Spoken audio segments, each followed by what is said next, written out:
یہ اللہ کی رحمتوں کا موسم بہار ہے اور اہل ایمان کے لیے کرم نوازیوں، رحمات، برکات اور انوار کا لوٹ سیل میلہ ہے، جس میں گناہگاروں کی بخشش و مغفرت کا ساماں ہوتا ہے، اور اللہ ماہ سیام کی ہر شب کو گناہگار جہنم کی آگ سے آزاد فرماتا ہے۔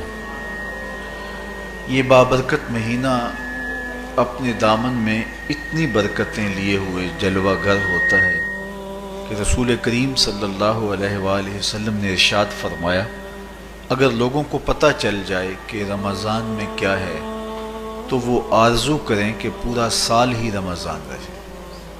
اتنی برکتیں اور اتنی رحمتیں اللہ نے اس مبارک مہینے کے دامن میں ڈال دی ہیں۔ میں نے جو آپ کے سامنے آیت کریمہ تلاوت کی ہے، اس میں بھی اس مفہوم کو بیان فرمایا گیا کہ اے ایمان والو، تمہارے اوپر روزے فرض کیے گئے ہیں جس طرح تم سے پہلوں پہ فرض کیے گئے تھے۔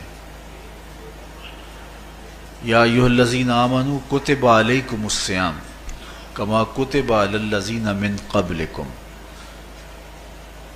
کیوں فرض کیے گئے؟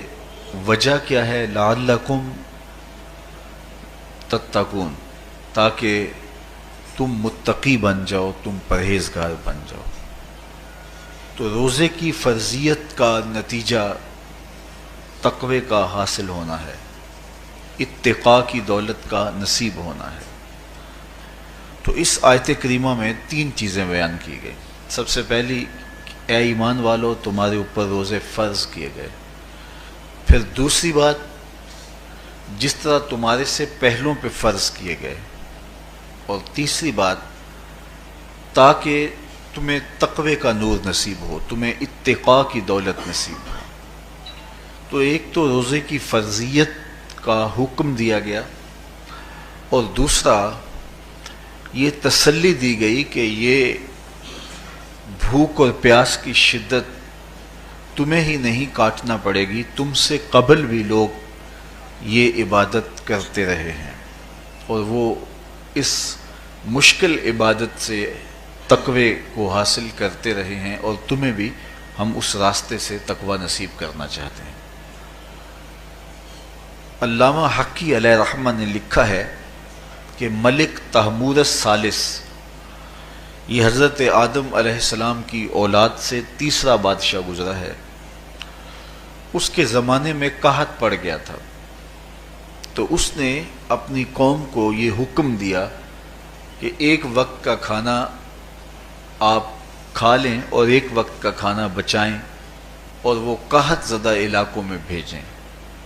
تو قوم نے اس حکم کو بصر و چشم قبول کیا، اور ایک وقت کا فاقہ کاٹ کے اپنے ان بھائیوں کے لیے وہ کھانا بھیجتے جو قحط میں مبتلا تھے۔ قوم کی یہ ادا اللہ کو پسند آ گئی، اور وقت کے نبی پر وحی کی گئی کہ تمہارے اس عمل کو ہم عبادت قرار دیتے ہیں۔ تو حضرت آدم علیہ السلام کے بعد متصل ہی یہ عبادت فرض کی گئی، اور پھر جتنی بھی ملتیں، قومیں اور امتیں آئیں، ان میں روزے کی تحسین کی گئی اور روزے کی تلقین کی گئی۔ پرانی جتنی بھی کتابیں ہیں، اناجیل ہیں، تورات ہے، اس میں روزہ داروں کی تعریف موجود ہے۔ اور حضور علیہ السلام جب اس دنیا پہ تشریف فرما ہوئے تو آقا کریم روزے کی فرضیت سے پہلے بھی روزے رکھتے تھے۔ ویسے روزہ سن 2 ہجری کو فرض ہوا ہے، شعبان المعظم کے مہینے میں، لیکن اس سے قبل بھی ایام 20 کے حضور روزے رکھتے تھے، اور اس کے علاوہ بھی مختلف ایام میں اللہ کے محبوب روزے رکھتے تھے۔ روزے کی فرضیت کے بعد حضور علیہ السلام کی زندگی میں کل 9 رمضان آئے ہیں، جس میں 7 29 کے تھے اور 2 30 کے تھے. یہ بات ذہن میں رکھیے گا کہ روزے 29 ہوں ثواب پھر بھی 30 کا ہی دیا جاتا ہے. تو زیادہ تر جو رمضان المبارک کے مہینے ہوتے ہیں وہ 29 کے ہوتے ہیں، 30 کے کم ہوتے ہیں. حضور کی زندگی میں 9 میں سے 7 جو ہیں وہ 29 کے ہوئے ہیں اور 2 30 کے ہوئے ہیں، تو ثواب پورے 30 کا ہی ہے. بعض لوگوں کو زیادہ ہی مسئلہ ہوتا ہے، 29 ہو جائیں تو یہ اللہ کا کرم ہے کہ روزہ رکھنا بھی نہیں پڑا اور 30ویں کا ثواب بھی مل گیا، لیکن وہ شور مچا دیتے ہیں کہ یہ روزہ کھا گئے ہیں.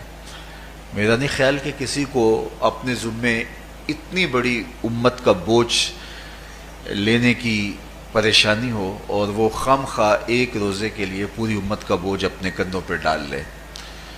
تو 29 روزے ہوں یا 30 ہوں، اللہ ثواب پورے 30 کا ہی عطا کرتا ہے. روزہ اللہ تعالی جل شانہ کی رضا اور اس کی محبت کے حصول کا ذریعہ ہے، اور اس کا عملی نتیجہ جو اس آیت کریمہ میں بیان کیا گیا وہ تقوی ہے.